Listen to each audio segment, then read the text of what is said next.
ඔය සමහර පෝස්ට් වල කියන අවුරුදු 30 වෙනකොට මේ ටික කරලා තියෙනවා. අවුරුදු 40 වෙනකොට මේ රටවල් ටිකට ගිහිලා තියෙනවා. අවුරුදු 50 වෙනකොට මේ ටික දැනගෙනවත් ඉන්න ඕනේ. මගේ කතන්දර ටිකක්. එතකොටනේ මේ වගේ පෝස්ට් බලන ඔය වගේ දේවල් නොකරපු එහෙම නැත්නම් ඒ අදාළ වයස් සීමාව වෙනකොට ඒ ටික කරගන්න බැරි වෙච්ච අය ඉන්නවනේ. එයාලා ගොඩාක් දුක් විඳිනවා. ඔයත් ඒ වගේ කෙනෙක් නේ. මේ කතාව අහන්න.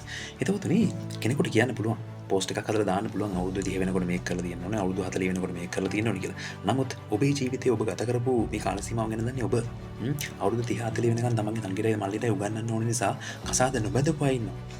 අවුරුදු 30 40 වෙනකන් තමන්ගේ අම්මගේ තාත්තගේ අසනීප වලට බෙහෙත් ගන්න ඕන නිසා හෝ ස්පිරිතාලවල වල ඉඳලා එයාලව ආරක්ෂා කරපු නිසා එයාලව බලාගත්ත නිසා ජීවිතේ ගොඩනගා ගන්න තමන් වෙනුවෙන් කාලය වැය කරන්න බැරි වෙච්ච අය ඉන්නවා. ඒ වගේ උදවිය. එහෙම නැත්නම් වෙන හේතුවක් නිසා තාම මේ දේවල් ජීව කරගන්න බැරි වෙච්ච අය ඉන්නවා. එහෙම කෙනෙක් නම් ඔයා මතක තියාගන්න. තව කෙනෙකුට පෝස්ට් එකක් හදලා දාන්න පුළුවන් 30 40 වෙනකොට මේවා කරන්න ඕනේ කියලා.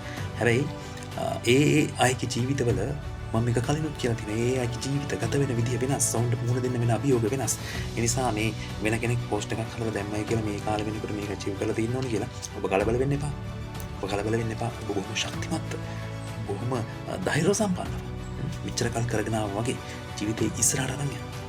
ඔබත් ජයග්‍රහණය කරන දවසක් එනවා. ඔබට ජය.